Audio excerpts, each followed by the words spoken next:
Benih Rahasia Sang Pewaris episode 133. Shira menutup telepon setelah percakapan mereka selesai. Ketika ia berbalik, langkahnya terhenti oleh sosok Kenzo yang berjalan mendekatinya. Dengan balutan sweater abu-abu dan celana panjang gelap, ia memancarkan kehangatan yang sederhana namun memikat. Kenzo membawa 4 kotak hadiah di tangannya. Sambil menatap Leon, ia mendekat dan menyerahkan 2 di antaranya. "Ini untukmu," katanya lembut. "Terima kasih, Tuan Wiharja." Leon berseru gembira saat menerima hadiah itu. Tanpa ragu, ia melambaikan tangan ke arah Shira. "Mama, aku kembali ke kamarku, ya?" Shira hanya bisa tersenyum kecil, tetapi pandangannya terpaku pada Kenzo. "Kenapa kamu memberinya 2 hadiah? 1 saja sudah lebih dari cukup," protesnya pelan. "Itu masing-masing dari nenek dan aku," jelas Kenzo sambil menyerahkan 2 hadiah lainnya ke tangannya. "Dan ini untukmu, dari nenek dan aku juga." "Untukku?"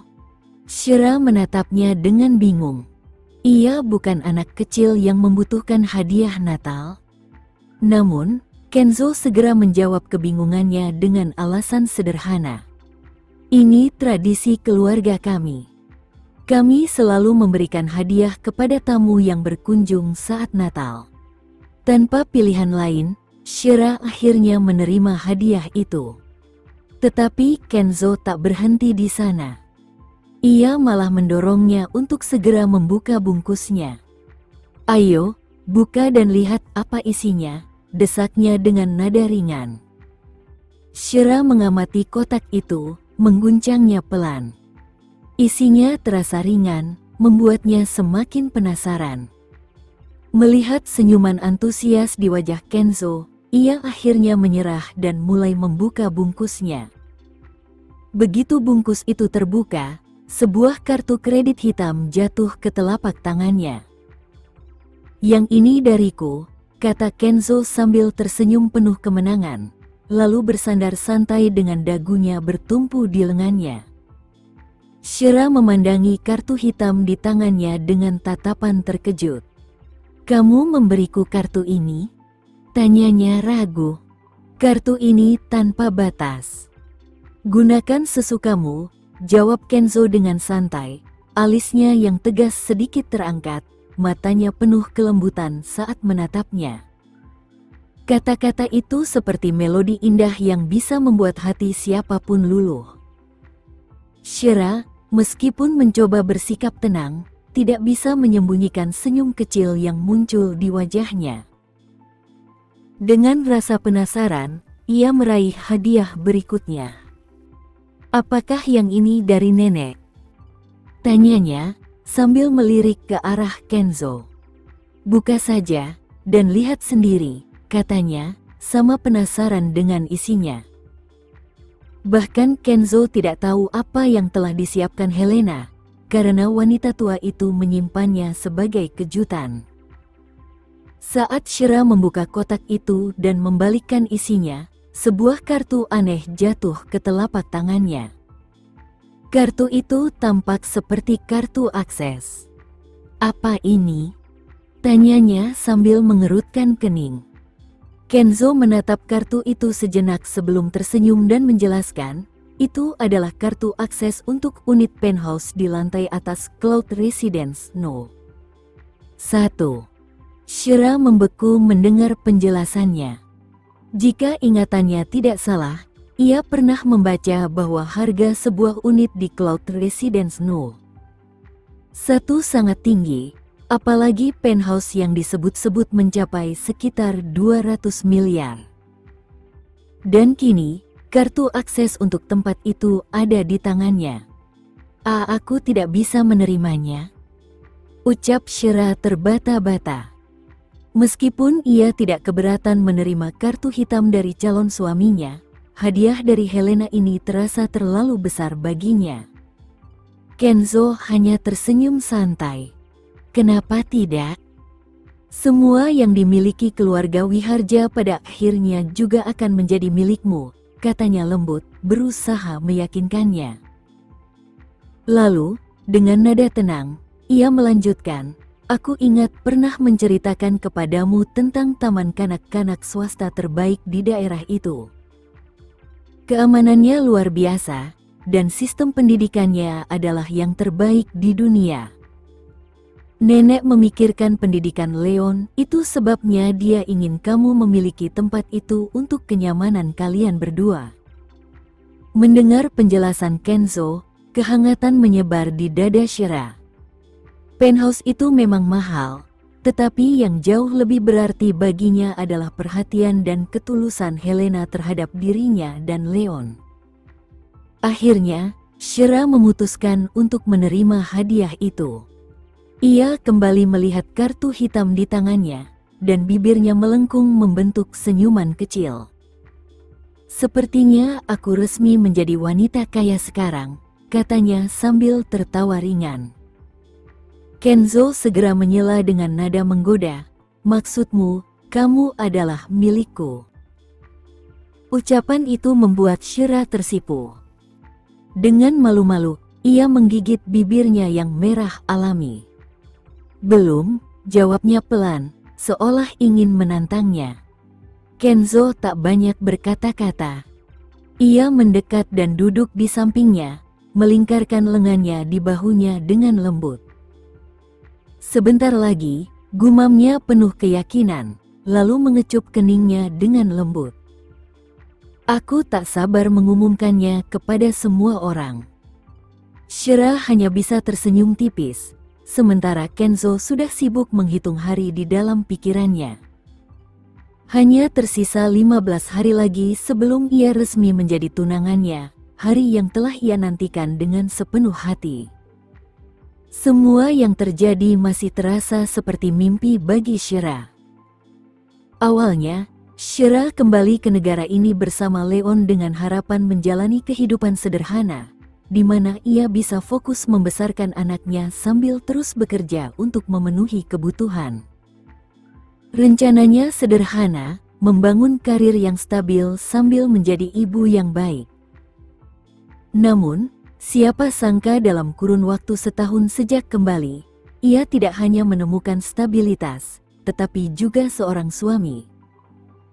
Kalau dipikir-pikir, hubungannya dengan Kenzo baru berjalan sekitar 1 tahun, tetapi segalanya berkembang begitu cepat. Sementara itu, di kediaman Nugraha, Livy mulai bersikap dingin terhadap Adam setelah mengetahui kebenaran tentang asal-usulnya. Hubungan mereka terasa asing, seolah-olah Adam bukan lagi ayahnya. Ia bahkan berusaha sebisa mungkin untuk tidak memanggilnya ayah, dan pandangan matanya mencerminkan jarak di antara mereka.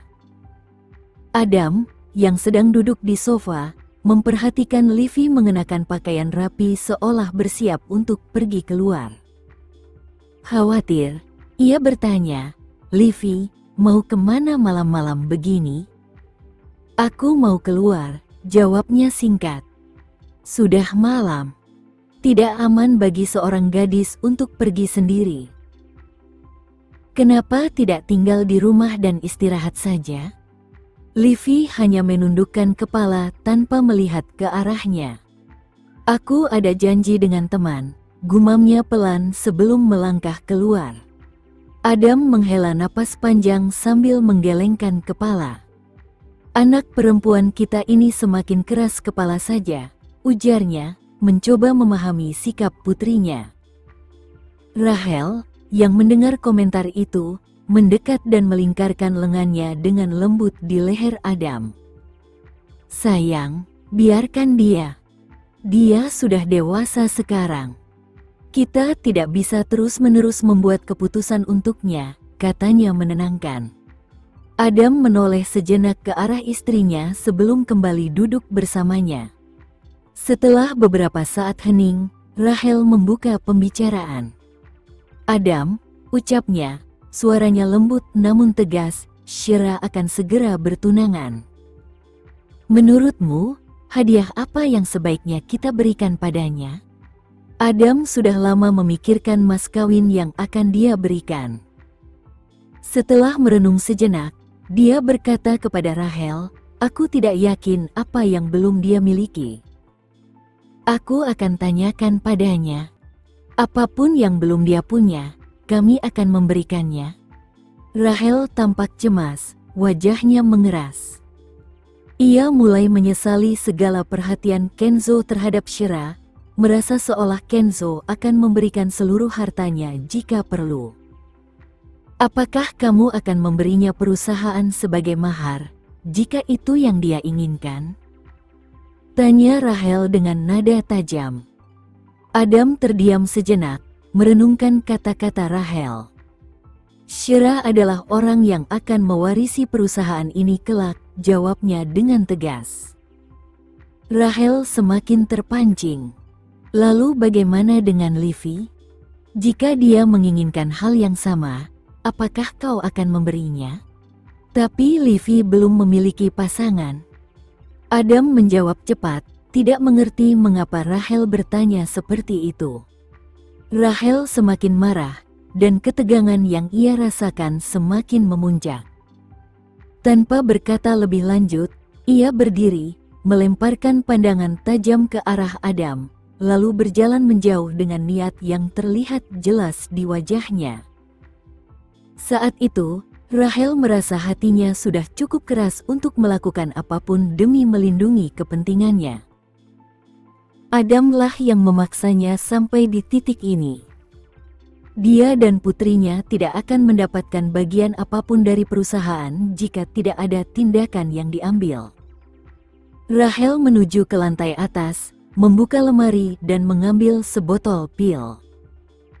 Dengan perasaan dingin dan penuh tekad, ia menuangkan isi pil-pil itu ke dalam botol pil antihipertensi yang harus diminum Adam setiap hari. Pil yang baru saja ditambahkan tidak langsung berbahaya, namun perlahan akan memicu kondisi berbahaya bagi Ada.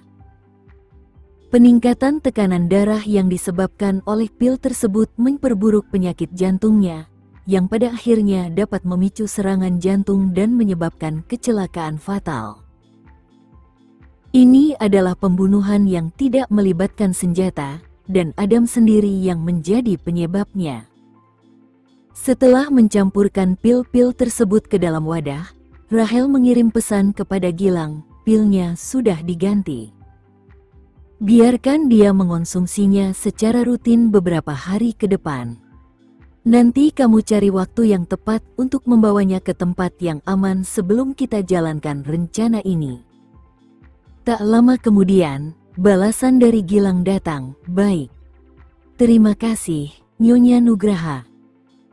Malam itu, Adam menelan pil-pil itu sebelum tidur, dan Rahel dengan ekspresi dingin memperhatikannya dari kejauhan. Sementara itu, Livy menginap di rumah Gilang malam itu. Ibunya telah memperingatkannya untuk merahasiakan kelahirannya, sehingga meskipun tak ada rahasia di antara dirinya dan Gilang, dia harus tetap menjaga rahasia itu.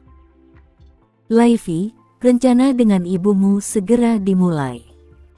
Jangan panik ketika saatnya tiba," pesan Gilang dengan penuh perhatian. Di antara mereka bertiga, Livy adalah yang paling mungkin panik saat menghadapi kenyataan. Gilang tidak tahu bahwa Livy pernah menjauhkan dirinya dari Adam, seolah dia tidak ada kaitannya dengan dirinya. Dengan nada yang tegas, Livy berkata, "Jangan khawatir. Kamu dan ibu bisa lanjutkan rencananya. Aku tak akan menghalangi, tak peduli apakah ayahku hidup atau mati." Mendengar hal itu, Gilang merenung, membayangkan bagaimana Rahel berhasil mendidik putrinya menjadi sesosok wanita yang sekejam dirinya. Pada pukul 12 siang hari berikutnya, Shira membawa putranya kembali ke Nugraha Residence untuk makan siang. Rahel berpura-pura sopan dan menyambut Shirk dengan hangat. "Sebelum kematian Ada, aku tidak boleh bersikap mencurigakan di dekatnya. Leon, ini hadiah Natalku untukmu. Adam menyerahkan hadiah besar berisi uang tunai kepada Leon. Shira malah mengambilnya. Ayah, dia masih muda, jadi semuanya sudah cukup untuknya. Tidak mungkin. Dia cucuku satu-satunya, jadi aku harus memanjakannya. Bahkan, dia merasa bahwa dia seharusnya memberi Leon hadiah yang lebih mewah. Rachel mengerutkan dahi, memandang interaksi itu dari kejauhan. Dalam hati, dia berpikir, nikmati saja perhatian mereka, Adam. Waktu kamu takkan lama. Aduh. Adam tiba-tiba meremas dadanya, terlihat kesakitan. Tadi cuma minum 1 gelas bir, kok bisa dadaku sakit begini? Berhenti minum, ayah, kata Shira dengan cepat sambil berdiri. Perlu kami bawa ke rumah sakit? Rachel segera membantu ayahnya bangkit. Shira, dia seharusnya baik-baik saja. Tadi kan sudah minum obat. Istirahat di sofa saja. Ambilkan obatku. Mungkin tekanan darahku naik gara-gara alkohol beberapa hari ini, Adam meminta kepada istrinya. Rachel naik ke atas untuk mengambil obat sambil mengomel.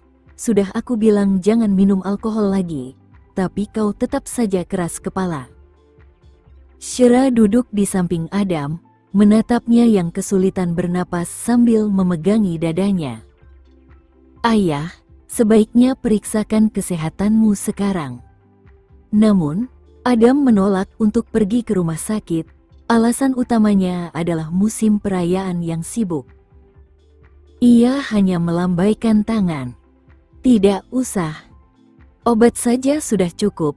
Aku akan lebih mengurangi minum alkohol mulai sekarang.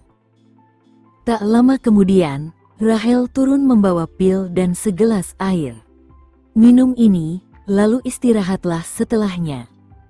Setelah menelan obat itu, Adam menghela napas. Aku sudah tua, iya. Ayah, istirahat yang cukup. Kami pamit dulu, kata Shira, tidak ingin mengganggu lebih lama. Baiklah. Aku akan mengunjungimu lagi nanti, jawab Adam, mulai merasa pusing dan ingin beristirahat. Shira tetap berada di bawah sampai Rachel kembali dari lantai 2. Ketika Rachel melihatnya, ia merasa sedikit terkejut dan bersalah karena memberikan sesuatu yang salah kepada Adam, berpikir bahwa itu racun, bukan obat yang sebenarnya. Shira, mau makan buah? Tanya Rachel dengan penuh semangat. Shira berdiri dan menjawab, tidak, terima kasih. Aku lagi sibuk. Lalu, ia menatap Rachel dengan mata yang penuh arti. Bu, ayah semakin lemah. Tolong jaga dia baik-baik. Tentu saja. Dia suamiku, orang yang akan menghabiskan sisa hidupku bersamanya. Jadi aku pasti akan menjaganya dengan penuh perhatian, jawab Rachel, meskipun rasa bersalah mengganjal di dalam hatinya. Ia menguatkan dirinya dengan komitmen tersebut. Shira mengangguk. Baiklah, aku pamit dulu.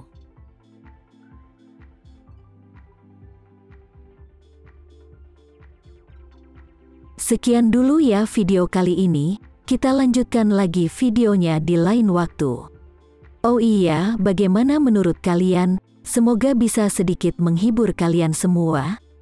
Untuk teman-teman yang baru nonton, jangan lupa subscribe ya, hehehe. Dan kalau teman-teman ada yang ingin gabung langganan, bisa langsung gabung saja untuk dapat fitur yang menarik dan sedikit membantu Mimin. Terima kasih banyak sudah menonton, sampai jumpa lagi, bye.